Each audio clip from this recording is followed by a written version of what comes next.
नमस्कार दोस्तों, विज्ञान क्लासेस के यूट्यूब चैनल में आपका बहुत हार्दिक स्वागत है। मैं हूं आदित्य पंडित और आज हम जानेंगे कि how to crack IAF exam only for group X. हम ग्रुप एक्स के बारे में ही जानेंगे, किसको कैसे क्वालिफाई करते हैं, इसके लिए क्या बुक लिस्ट है, ऑथेंटिक बुक बताएंगे आपको। और जो ये देखो, ये जो रिजल्ट है ये मेरा ही है और इसके अंदर इतने नंबर आए थे और फिजिक्स की ये वही, और जिस बुक से मैंने पढ़ा है वही बुक मैं आपको रेकमेंड करूँगा। और वही बुक अगर आप पढ़ोगे ना, जैसा मैं गाइडेंस दे रहा हूँ, तो श्योर है 100% you will get selection in IAF examination. एक चीज़ और, एक बिग अनाउंसमेंट है जो कि वीडियो के एंड में है आईएएफ एस्पिरेंट्स के लिए, महत्वाकांक्षी के लिए, ठीक है ना।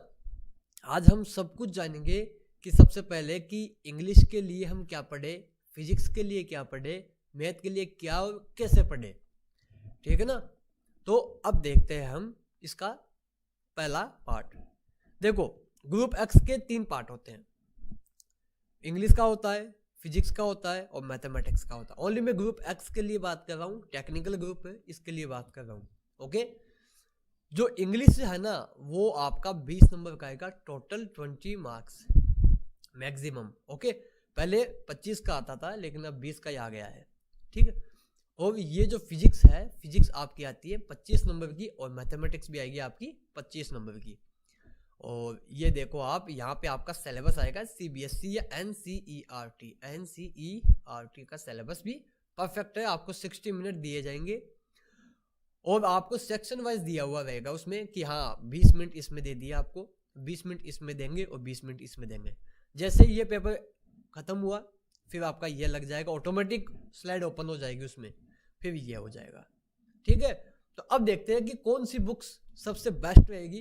पहले हम जानेंगे इंग्लिश के बारे में, क्योंकि इंग्लिश का देखो, नेवी और एयरफोर्स, इसमें जो फिजिक्स का पैटर्न है ना वो डिफरेंट होता है, अलग अलग पैटर्न होता है इन दोनों का। क्योंकि देखो, नेवी में क्या होता है कि न्यूमेरिकल्स की संख्या बहुत अधिक होती है। जो न्यूमेरिकल आते हैं ना फिजिक्स में, वो लगभग आपके 10 से 15 आते हैं, जो कि एकदम गेम चेंजिंग होते हैं। और आपके जो एयरफोर्स के अंदर जो न्यूमेरिकल्स आते हैं ना वो आपके मुश्किल से 3 से 5 आते हैं, जो कि इजी आते हैं। और अगर आपने कंसेप्ट पे अपनी पकड़ करी है तो आप इनको आराम से कर लोगे, इसमें कोई शक नहीं। हाँ, एक आधा तो मान सकता हूँ कि चलो कभी कभी आ जाता है उठ पटांग पर्सन, बाकी इस तो आप निकाल लोगे। और मैथमेटिक्स तो बहुत इजी आती है, एयरफोर्स की तो बहुत ही इजी आती है मैथमेटिक्स। ये फालतू की हवाएं है, अफवाहें है कि एयरफोर्स का एक्स का पेपर बहुत टफ आता है, ऐसा कुछ नहीं है। देखो, पढ़ने वाले के लिए कुछ भी टफ नहीं है, एवरीथिंग इज इजी। अगर वो पढ़ता है सिलसिलेवार तरीके से कि क्या पढ़ना है और मुझे क्या अवॉइड करना है, तो आप डेफिनेटली फर्स्ट अटेम्प्ट में ही आप अपना सिलेक्शन निकाल लोगे, ठीक है। आगे चलते हैं। देखो, अब बुक्स के लिए सबसे पहले मैं इंग्लिश के अंदर क्या प्रीफर करता हूँ वो देखते हैं। बुक्स के लिए ये देखो, 2 बुक्स है, ऑप्शनल है, आप कोई भी एक चूज कर सकते हो।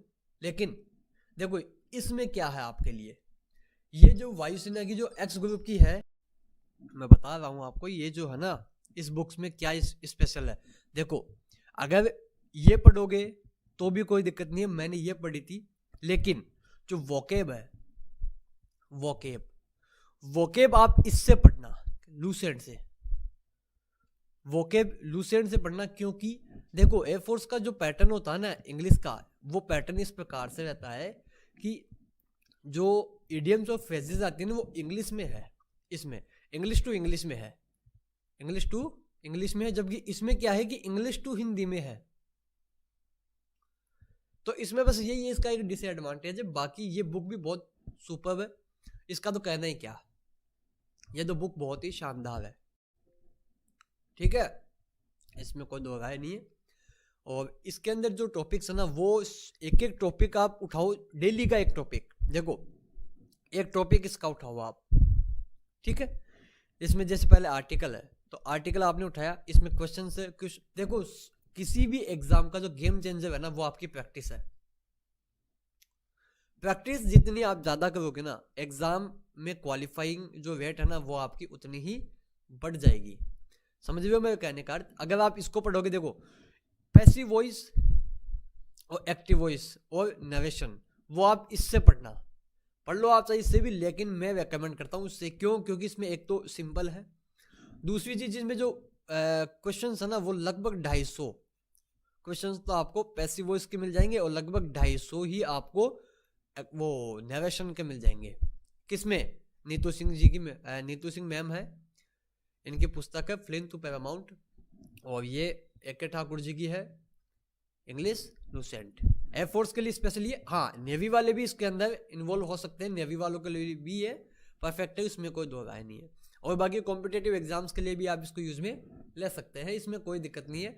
इंग्लिश होती है, बस इसमें यह है कि इसको पर्टिकुलराइज कर दिया कि वायुसेना के लिए ही है ये, ताकि जो सिलेबस है ना वो इसी में ही इन्वॉल्व हो जाए।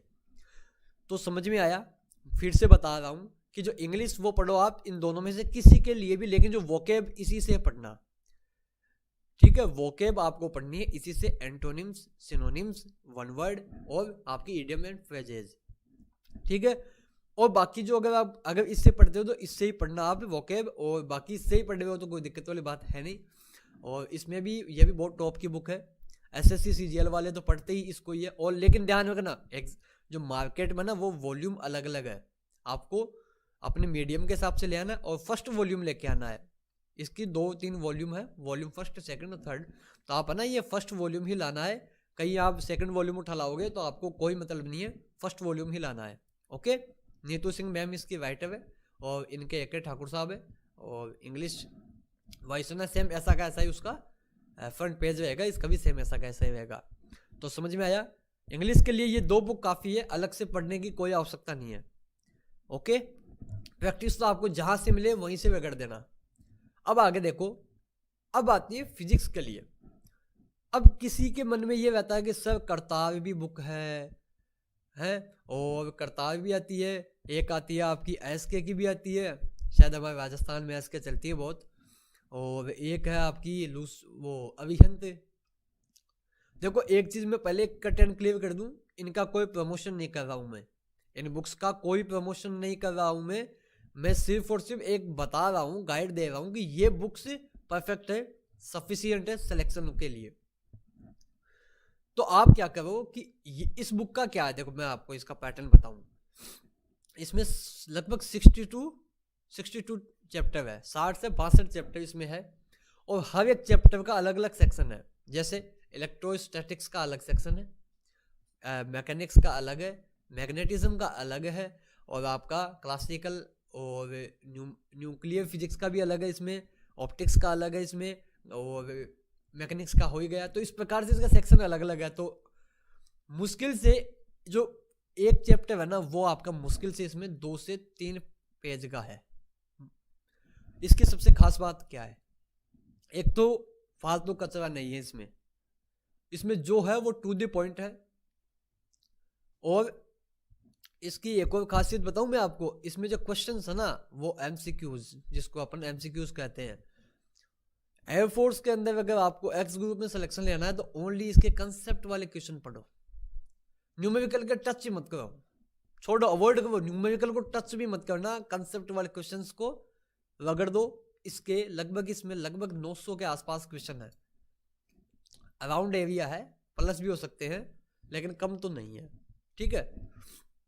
और इसके अलावा जो मैंने ये बुक्स बताई है, कर्तव्य है, SK है, आपकी अभिहंत है, तो इन बुक्स को क्या करो, ये कंप्लीट होने के बाद ये बुक्स उठाओ और इनके ओनली क्वेश्चंस पढ़ो, मैटर इसका मत पढ़ो। समझ रहे हो मेरे कहने का अर्थ ये है कि ये जो बुक है ना इसके ओनली आप एक तो कहो कंसेप्ट वाले क्वेश्चन उठाओ, ठीक है। और दूसरी बात, जब ये आपकी ढंग से कंप्लीट हो जाए, देखो आराम से आप 1 से 2 चैप्टर डेली के ले सकते हो, इसमें कोई दिक्कत वाली बात नहीं है।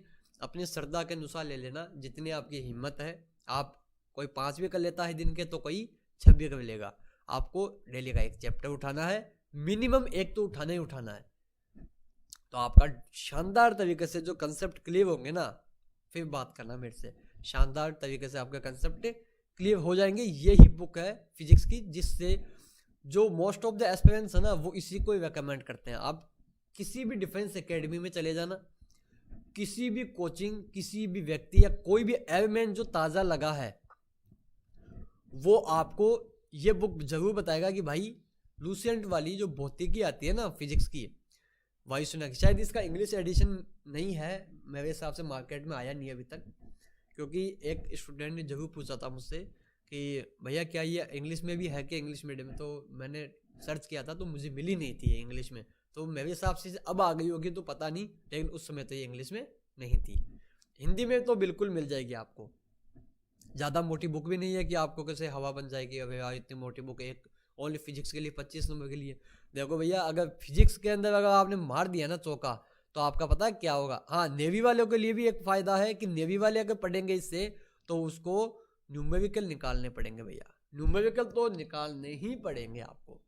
और एयरफोर्स के लिए न्यूमेरिकल को अगर आप टच भी नहीं करोगे ना तो भी आपका बेड़ा पार हो जाएगा, कोई दिक्कत नहीं आएगी, क्योंकि जो न्यूमेरिकल आते हैं ना वो कंसेप्ट के बेस पर आते हैं एयरफोर्स में। ओके, तो ये बुक परफेक्ट है। ओके, आ गया समझ में? चले आगे, चलो जी। अब आती है मैथमेटिक्स के लिए। मैथमेटिक्स क्या कहता है, देखो इसकी भी वायुसेना की लूसेंट की बुक है, परफेक्ट है, इसमें लगभग अराउंड 25 चैप्टर है। इसकी खासियत बताऊं मैं आपको, अगर आप NCERT को अगर छुए भी नहीं हो, सिर्फ 11th 12th तो क्या इसके तो मैंडेटरी है कि आपके पास PCM होनी चाहिए, है ना, ये तो मैंडेटरी है। अगर आपने सिर्फ इसके अंदर ओनली क्वालिफाइंग मार्क्स लाए हैं किसमें, 12th क्लास में, भाई हल्का फुल्का मैथमेटिक्स पढ़ा है, तो अगर आप इसको उठाओगे ना आपको ये नहीं लगेगा कि सर ये तो बहुत ही एडवांस है। एडवांस तो बिल्कुल ही नहीं है ये, इसकी सबसे अच्छी खासियत ये है कि ये एडवांस बिल्कुल भी नहीं है, यह बेसिक से उठाएगी आपको और एडवांस पे लेके जाएगी। देखो इसमें 25 चैप्टर है और फर्स्ट चैप्टर के अंदर मैथमेटिक्स का जो इसमें ट्रिग्नोमेट्री का चैप्टर है आई थिंक, तो इसमें लगभग इसमें 95 के आसपास इसके अंदर क्वेश्चंस है, ओनली यही एक, ठीक है ना। तो देखो इसमें जो अराउंड इसी में ही है 95, इसके अलावा लगभग 40 से 45 से ऊपर किसी में भी क्वेश्चन नहीं जाएंगे। और अगर आप इसको निकाल लोगे आपको लगभग 7 से 8 बार इसको रगड़ देना है, मतलब क्वेश्चन तो इस प्रकार से याद हो जाए इसके, चाहे एक ही बुक को आप 70 बार पढ़ दो, सिलेक्शन आपका डेफिनेटली हो जाएगा, इससे बाहर नहीं आता है कभी। और अगर आएगा ना क्वेश्चन से तो ये वही इसका ऑप्शनल। जब आपका ये हो जाए ना फिर इसके बाद में आप NCERT 11th और 12th, अगर आप राजस्थान बोर्ड से हो तो RBA। अब देखो ओल्ड वाली जो बुक है ना, ओल्ड वाली जो बुक है RBSC की, अगर आप राजस्थान बोर्ड से हो तो ओल्ड की जो बुक है पहले, अभी तो NCERT चल रहा है इसमें करंटली, लेकिन इससे पहले जो RBSC की बुक थी अगर आप वो उठाओगे तो इसमें सिलेक्टेड क्वेश्चंस है। अब आप कहोगे सर ये सिलेक्टेड क्या है, देखो मैं आपको बताऊं सिलेक्टेड क्वेश्चंस का क्या सिस्टम रहता है। मैं इसको थोड़ा मिटा देता हूं। सिलेक्टेड क्वेश्चंस में क्या क्या पढ़ना है आपको, वो पढ़ना है। देखो जैसे मान लिया कि अब आता है गणितीय आगमन सिद्धांत, देखो मैं हिंदी मीडियम से हूँ तो मुझे इंग्लिश शायद ही कम आए। गणितीय आगमन सिद्धांत, अब उसमें आपको छोड़ना ही है उस चैप्टर को, क्यों, क्योंकि इतना तो अगर जब आप ये पढ़ोगे ना तो ये आइडिया अपने आप लग जाएगा कि कौन से क्वेश्चंस मैंने पढ़ने हैं। देखो एक तो समाकलन, एक अवकलन, इसमें तो जैसे आपको याद ही रहना चाहिए हाँ भैया साइन का 0 से अगर पाई से ले तो इसका ये होता है, और अगर 10 का ले तो इसका ये, तो कुछ चीज़ें तो आपको अपने आप इसमें से याद हो ही जाएगी। बाकी आपको जो प्रैक्टिस है ना, practice make a man perfect, इसमें कोई दो राय नहीं है। अगर आप यहाँ से ये करने के बाद अगर यहाँ पे आओगे तो कोई दिक्कत नहीं है कि अगर यहाँ से अगर आप यहाँ जाओगे ना पता क्या होगा, आप पढ़ोगे इसमें सब कुछ। कैसे, जैसे गणितीय आगमन सिद्धांत के अंदर अब आपको पहले तो PX लेना पड़ेगा, PP x + y ऐसा कुछ लेना पड़ेगा, तो उसमें आपको कंफ्यूजन हो जाएगा। और एयरफोर्स क्या करती है, देखो अब आप खुद दिमाग लगाओ कि 60 मिनट है, ठीक है, 70 क्वेश्चन है, ओके, यानी कि फिजिक्स के लिए आपको, एक सेकंड में इसको मिटा देता हूं,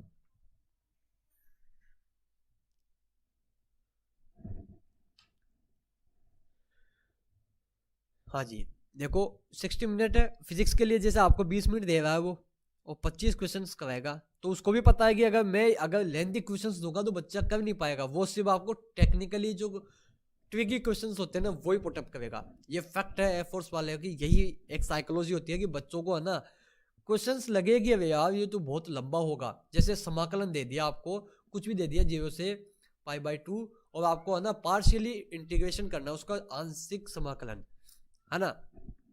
तो अब आप इसमें लगाओगे आइलेट वाला, तो वो तो लेंथी हो जाएगा, वो अपने एनसीईआरटी के हिसाब से तो परफेक्ट है वो, लेकिन अगर आप एयरफोर्स के हिसाब से करोगे ना तो वो आपको टफ, एक क्वेश्चन से आपका खा जाएगा 5 मिनट। तो अपना तो काम वहीं पे खत्म हो गया कि नहीं हुआ। अपन को तो करना क्या है कि 5 के अंदर तो अपन को 5 क्वेश्चन तो बगड़ देने हैं, समझ रहे हो। और एक चीज मैं आपको बता दूं, अगर आप एग्जाम से 1 महीने पहले, ओनली 1 महीने 1 मंथ पहले सिर्फ एक ही काम करना है, फिर हल्का डेली इनका रिवाइज और प्रैक्टिस मोर एंड मोर। अगर आप डेली के 4 से 5 प्रैक्टिस सेट निकाल दोगे ना इसके, मैं कुछ नहीं चाहता, लेकिन आपका सिलेक्शन 101% हो जाएगा अगर आप डेली के 4 से 5 प्रैक्टिस सेट निकाल दोगे एग्जाम के 1 महीने पहले, समझ रहे हो। तो करना क्या है इस मैथमेटिक्स के अंदर, पहले उठानी है यही किताब उठानी है। फिर इसके बाद में अगर आपको और भी आवश्यकता पड़ेगी, यार इससे मजा नहीं आया, तो आप इसको उठा लो, इसमें सिलेक्टेड है, जैसे अवकलन हुआ, समाकलन हुआ आपका, और ट्रिग्नोमेट्री में भी देखो कई क्वेश्चंस, देखो जो लेंथी क्वेश्चन है ना छोड़ दो उसको, जो लॉन्ग क्वेश्चन है उसको छोड़ दो, और जो शॉर्ट टर्म वाले जिसको अपन शॉर्ट ट्रिक से भी कर सकते हैं वो उठाओ, और वही क्वेश्चंस आपके एग्जाम में आएंगे, इसमें कोई दो राय नहीं है। फिजिक्स में मैंने बता दिया, मैथमेटिक्स में मैंने आपको बता दिया, इंग्लिश में मैंने आपको बता दिया। अब आपकी इच्छा है कि आप क्या करना चाहोगे। सिलेक्शन आपकी यहीं से भी हो सकता है, हाँ कई कहेंगे कि यार इतने से नहीं होगा, बिल्कुल इतने से हो सकता है सिलेक्शन, बशर्त आपके ऊपर है, आप कैसे लोगे इनको, कैसे पढ़ोगे आप इनको। वो देखो पढ़ने का भी एक तरीका होता है, मैं आपको बताऊं कि जो रेगुलरिटी अगर आप रखोगे ना इसमें, रेगुलरिटी, देखो एक मैम है, कभी आपने नाम सुना हो तो, सृष्टि देशमुख। देखो एक सेकंड में इसको मिटा दो, एक छोटी सी बात बता ही देता हूँ फिर मैं जब, क्योंकि मेरी आदत है ये, इन मैम का जो नाम बहुत फेमस है, आईएएस की टॉपर से ये फर्स्ट रैंकर है, सृष्टि देशमुख मैम। इन्होंने, इनका एक इंटरव्यू देखा मैंने, सेमिनार, तो उस सेमिनार के अंदर मैंने क्या पाया, इन मैम ने एक बात कही थी कि मैंने ओनली 5 आवर्स पढ़ाई करी है, ओनली 5 घंटे पढ़ी हूँ मैं, और मैंने यूपीएससी फर्स्ट निकाला है, यूपीएससी में फर्स्ट रैंक निकाली है। अब 5 घंटे पढ़ने वाली यूपीएससी निकाल ले, मजे वाली बात है भैया, हम भी पढ़ ले फिर तो 5 घंटे। लेकिन उन्होंने क्या कहा कि मैंने किसी भी दिन छोड़ा नहीं इसे, क्विट नहीं किया मैंने इसे, कभी क्विट नहीं किया, मैंने डेली इसको पढ़ा है, पढ़ना है 5 घंटे तो पढ़ना ही है। अगर आप इसमें भी यही रखोगे ना तो टेंशन बिल्कुल नहीं होगी। और कभी कभी पता है एक चीज़ और मैं आपको बताऊं, एग्जाम में क्या हवा बनता है, जब आप एग्जाम सेंटर में जाओगे ना तो आपको पता है कौन से लोग मिलेंगे, वो आपको ये वाले क्वेश्चन पुटअप करेंगे कि आप ना, अरे यार मैंने तो कुछ पढ़ा ही नहीं, इसका मतलब ये तो इसकी तो तैयारी टफ है, ऐसा पेपर आएगा ही नहीं आपको। मैं खुद बता रहा हूँ, पर्सनली एक्सपीरियंस है, मैंने एयरफोर्स के पेपर निकाले 3 बार, ठीक है, वो तो एक बार का डाला मैंने। हाँ मेडिकल में मैं रह गया था, कभी कहीं आप कमेंट में पूछ लो कि सर फिर आपका हुआ कि नहीं हुआ, मेरा नहीं हुआ, मैं मेडिकल के अंदर रह गया था, मुझे रेड कार्ड दे दिया गया था, जो सिलेक्ट होते हैं उनको ग्रीन कार्ड दिया जाता है। और मेरा फर्स्ट एएससी अंबाला में फिजिकल था, और अंबाला में मेरा मेडिकल हुआ था, समझ रहे हो। मेरा कहने का अर्थ कि रेगुलरिटी रखनी है, डेली का 1 से 2 चैप्टर इसके और इसके और इसके, इसका तो अगर आप डेली का 1 भी लोगे ना काम हो जाएगा आपका, क्योंकि इसमें देखो 15 के आसपास तो आपकी ग्रामर है, और फिर वॉकअप तो आपको आज से स्टार्ट कर दो, 10 तो एंटोनिम्स, 10 भी नहीं तो 5 एंटोनिम्स, 5 सिनोनिम्स और इडियम एंड फ्रेजेस, और आपकी 1 वर्ड, ठीक है। तो आई होप, हाँ एक चीज अब यार वो अनाउंसमेंट तो मैं भूल गया, अनाउंसमेंट करते हैं देखो आपके लिए, इसको मैं मिटा दूं, ये लो। अनाउंसमेंट में क्या है कि जो लूसेंट की फिजिक्स है, लूसेंट की जो फिजिक्स है ना, लूसेंट की फिजिक्स जो अभी मैंने बात की ये वाली, इसका जो डेली का चैप्टर, एक चैप्टर मैं उठाऊंगा आपके लिए। अगर आप पढ़ने के इच्छुक हो तो कमेंट बॉक्स में जरूर बताना, डेली का एक चैप्टर मैं लूंगा, और आपके टोटल जितने भी जो फिजिक्स के चैप्टर है वो सारे कंप्लीट कराऊंगा। ओनली फिजिक्स पढ़ाऊंगा मैं, फिजिक्स पढ़ाऊंगा। और आपके फिजिक्स के अंदर एयरफोर्स के अंदर आपके अगर 20 के प्लस या 20 नंबर नहीं आए तो मैं यहीं पे बैठा हूँ। क्यों? अगर जैसा मैं करूँगा आप अगर वैसा करोगे तो इसमें कोई शक वाली बात नहीं है।